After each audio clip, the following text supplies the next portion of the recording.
कोई मजबूत आदमी खड़ा होता तो कबीर लापता ना होता, मगर उन पैसों की कीमत क्या है कावेरी। मेरे अंदर की एक मासूम आवाज़ बोल रही थी, क्या तू अपनी माँ के इलाज के लिए अपनी इज्जत का सौदा करेगी। मैडम ने मुझे घूरते हुए कहा, सोच लो कावेरी, ज़िंदगी ऐसे नहीं चलती। ये दुनिया जालिम है, अगर जीना है तो ज़िंदगी के खेल के रूल को समझने होंगे। मैं एक पल को उनकी तरफ देखा, फिर नज़रें झुका ली। बस कल रात एक और मीटिंग है, तुम्हें जाना होगा, मैडम ने जैसे फैसला सुना दिया था। रात के टाइम में अपने बिस्तर पर लेटी थी, मगर नींद मुझसे कोसों दूर थी। मैंने छत की तरफ देखा, अंधेरे में घूरती रही और खुद से एक ही सवाल करती रही, क्या सच में मेरे पास कोई रास्ता नहीं? क्या सच में इस दलदल से बाहर निकल सकती थी? मेरी आंखों में आंसू आ गए। काश कबीर यहाँ होता, मेरा हाथ थाम लेता, मुझे बताता कि सब ठीक हो जाएगा, मगर कबीर कहीं नहीं था और मैं अंधेरे में डूब चुकी थी। क्या सच में मेरी ज़िंदगी का यही रास्ता था? क्या सच में मुझे इस गंदगी में ही जीना पड़ता? ये सवाल मेरे दिमाग में बार बार आ रहे थे, मगर जवाब नहीं था। लेकिन हकीकत ये थी कि वापसी का दरवाज़ा कब का बंद हो चुका था। मैं जितना बचने की कोशिश कर रही थी, उतना ही गहरी दलदल में फंसती जा रही थी। उस रात जब मैं बंगले से वापस आई तो माँ की हालत और ज़्यादा बिगड़ गई थी। वो शायद बेहोश हो गई थी, उनका जिस्म कांप रहा था। मैंने जल्दी पानी का गिलास उठाया और उनके होंठों से लगा दिया। माँ प्लीज़ कुछ खा लीजिए। माँ ने मेरी तरफ देखा, उनकी आंखों में वो चमक बाकी थी। बेटा कबीर आया? मुझे ऐसा लगा जैसे किसी ने मेरे दिल पर वार कर दिया हो। नहीं माँ, मेरी आवाज़ तेज हो गई। माँ की आंखों में आंसू आ गए। माँ कबीर आ जाएगा। मैंने उनकी कमज़ोर हथेली थामी, कहा माँ कबीर ज़रूर आएगा। अगले दिन मैंने एक डॉक्टर को घर बुलाया। जब उसने माँ का चेकअप किया तो वह ठंडे शब्दों में बोला, उनका जिस्म कमज़ोर हो चुका है, खून की कमी है और लगातार दिमागी दबाव की वजह से उनकी हालत बिगड़ती जा रही है। अगर उनका इलाज जल्दी ना किया गया तो खतरनाक हो सकता है। मेरे पैरों तले से ज़मीन निकल गई थी। डॉक्टर साहब, इलाज का क्या खर्चा आएगा? डॉक्टर ने अंदाज़ा लगाते हुए कहा, कम से कम 20 से 25,000 रुपये तो लगेंगे और उन्हें अच्छी खुराक भी चाहिए। मेरे दिमाग में बिजली सी सनसनी दौड़ गई। ये पैसे कहाँ से आएंगे? मेरी जेब में कुछ पैसे थे जो शायद माँ के लिए 2 दिन के खाने के लिए काफ़ी होते, मगर इलाज के लिए मैं माँ के सिरहाने बैठ गई और माँ के माथे पर हाथ रखा। माँ फिक्र ना करो, मैं सब ठीक कर दूंगी। मगर कैसे? मेरी आंखों के आगे अंधेरा छा गया। मैंने मैडम के शब्द याद किए, अगर तुम रात को होटल चली जाओ तुम्हें अच्छा पैसा मिलेगा। मैं ज़मीन पर बैठ गई। क्या मैं फिर से उसी रास्ते पर जाऊं? मेरे पास कोई दूसरा रास्ता नहीं था। मेरे हाथ कांप रहे थे, मगर मैंने नंबर मिला दिया। हेलो। दूसरी तरफ से उनकी नरम मगर जहरीली आवाज़ आई। दीदी, मैंने बड़ी मुश्किल से कहा। हाँ कावेरी। मैंने गहरी सांस ली। मैं काम के लिए तैयार हूँ, मगर मुझे ज़्यादा पैसे चाहिए। एक पल के लिए चुप्पी छा गई। फिर अचानक मैडम की हंसी फ़ोन के दूसरी तरफ से गूंजी। शाबाश लड़की, मुझे पता था तुम समझदार हो जाओगी। मुझे खुद से नफरत होने लगी। रात के टाइम में बंगले से निकली। आज मुझे एक और होटल भेजा जा रहा था। गाड़ी की खिड़की से बाहर रोशनियों का सैलाब फैला हुआ था, मगर मेरे अंदर पूरा अंधेरा था। क्या सच में अब हमेशा के लिए बर्बाद हो चुकी थी? मुझे लगा जैसे मैं अपने ही अंदर दफन हो चुकी हूँ। मैं आईने के सामने खड़ी खुद को देख रही थी। मेरी आंखें सुर्ख हो चुकी थी, चेहरा पीला पड़ चुका था, ऐसा जैसे सीने में पत्थर, दिल धड़कना भूल गया हो। मैडम हर बार मेरे सामने नए चेहरे को लेकर आती थी, हर बार मुझे ब्लैकमेल करती। अगर मैं उनकी बात ना मानूं तो वो मेरी वीडियो सबको भेज देंगी। अब तुम पीछे नहीं हट सकती कावेरी, जितना तुम आगे बढ़ोगी उतना ही फायदे में रहोगी। अगर तुमने मना किया तो दुनिया तुम्हें स्वीकार नहीं करेगी। याद रखना। ये शब्द मेरे दिमाग में चक्कर काट रहे थे। ये जहर धीरे धीरे मेरे आत्मा में समा रहा था। मैंने अपनी इज्जत का सौदा कर लिया था। माँ के इलाज के लिए 2 दिन के बाद माँ अस्पताल से वापस आ चुकी थी। उनकी हालत पहले से ठीक थी। चेहरे पर कुछ रौनक आ गई थी और सबसे ज़्यादा वो मुझसे बहुत खुश थी। बेटा, भगवान तुझे खुश रखे, तेरी मेहनत रंग लाएगी। माँ ने मेरे सर पर हाथ रखा। मेरी आंखों में आंसू आ गए। माँ को क्या पता कि उनकी बेटी ने उनके लिए अपनी इज्जत बेच दी। वह सारा दिन मेरे लिए प्रार्थना करती रहती। मोहल्ले वालों को बताती, मेरी कावेरी बहुत मेहनती है, एक फैक्ट्री में अच्छी नौकरी कर रही है। मैं अपना सर चुप से झुका लेती। मैं दरवाजे के पास खड़ी थी। सामने वह आदमी था जो आज का मेहमान था। वह शायद जापान का लग रहा था। उसकी उम्र बहुत छोटी थी। सोफे पर बैठा था। जैसे उसकी नज़रें मुझ पर पड़ी, वो मुस्कुरा दिया। आओ बैठो। मेरे कदम जमीन से जा टकराया। डर क्यों रही हो? फिक्र मत करो, तुम्हें कुछ नहीं होगा। मैं चुप रही। वैसे तुम इन सब में अलग हो। तुम्हारे अंदर एक मासूमियत है चेहरे पर, मगर तुम्हारी आंखों में कुछ और ही कहानी है। मेरी सांस रुकने लगी। ये लोग हर बार मुझे एक नए जख्म के साथ छोड़ते थे और मैं हर बार और ज़्यादा मर जाती थी। लेकिन आज कुछ अलग था। उस आदमी ने जेब में हाथ डालकर एक विजिटिंग कार्ड निकाला और मेरी तरफ बढ़ाया। ये मेरा विजिटिंग कार्ड है। मैंने हैरानी से उसे देखा, मगर अपना हाथ आगे नहीं बढ़ाया। मैं तुम्हें इस्तेमाल करने नहीं आया कावेरी, उसने धीरे से कहा। फिर क्यों आए हो? मेरी आवाज़ थोड़ी कांप रही थी, क्योंकि मैं तुम्हारी मदद करना चाहता हूँ। मुझे लगा जैसे मैंने गलत सुना हो। मैंने तुम्हें पहली बार देखा तो अंदाजा हो गया कि तुम किसी कैद में हो, किसी जबरदस्ती से लाई गई हो। मैं जख्मी मुस्कुराहट से हंसी। ये सब कहने की बातें हैं साहब। वह जापानी ज़रूर था, लेकिन वह अच्छी खासी हिंदी बोल रहा था। सारे मर्द एक जैसे होते हैं। नहीं कावेरी, मैं तुम्हें यहाँ से निकालना चाहता हूँ। अगर तुम सच में कुछ और करना चाहती हो तो कल मेरे ऑफिस में आ जाना। मैंने अपने कांपते हाथों से वह विजिटिंग कार्ड ले लिया, मगर दिल में शक था। अगर ये भी एक धोखा हुआ तो, अगर ये भी बस एक और जाल हुआ तो। अगले दिन मैंने बहुत सोचने के बाद उसके ऑफिस जाने का फैसला किया। शायद ये सच मेरे छुटकारों का रास्ता हो सकता है।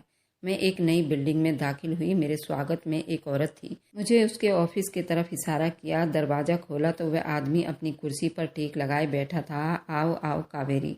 मैं धीरे धीरे चलती हुई उसके सामने जाकर बैठ गई। मुझे तुम्हारी मदद करनी है कावेरी। कैसे? उसने एक लंबी सांस ली और फिर मेरे सामने एक कागज़ रखा। ये एक कॉन्टैक्ट है। मैं तुम्हें अपनी कंपनी में रख सकता हूँ, मगर तुम्हें मेरे स्पेशल क्लाइंट के साथ घुलना मिलना होगा। मेरी आंखें डर से फैल गई। देखो, तुम पहले ही इस दुनिया में कदम रख चुकी हो।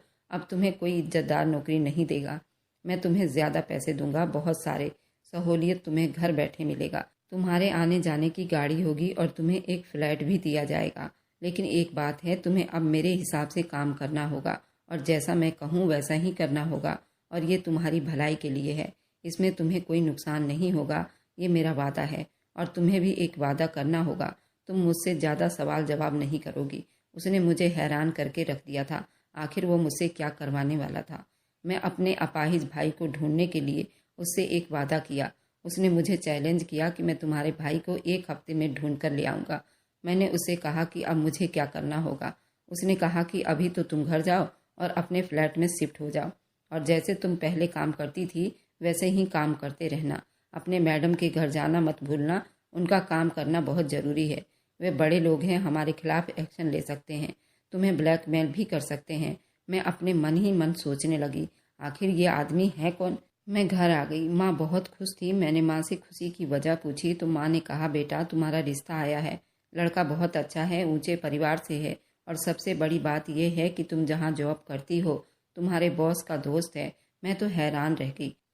आज मैं वहाँ गई थी और उसने तो मेरे सारे घर का खोज खबर निकाल कर मेरा रिश्ता भी भेज दिया। मैं माँ को मना नहीं कर पाई और खुद को भगवान के हवाले सौंप दिया। अब जो होगा सो देखा जाएगा। जिंदगी अंधेरे में तो वैसे ही बीत रही है। अब किसी तूफान से डर नहीं लगता। इसी तरह मैडम के घर काम करती जा रही थी और हम दोनों उस फ्लैट में शिफ्ट हो गए थे। अब पूरा 1 हफ्ता बीतने वाला था, लेकिन कबीर का कोई अता पता नहीं मिला था। अचानक सर का फ़ोन आया। उन्होंने ऑफिस में बुलाया। मैं घबरा गई, लेकिन मैं कुछ ही घंटों में उनके ऑफिस में पहुंच गई थी। सामने अपने भाई कबीर को देखा तो मेरे पैरों तले से ज़मीन निकल गई। मेरी खुशी का ठिकाना नहीं रहा।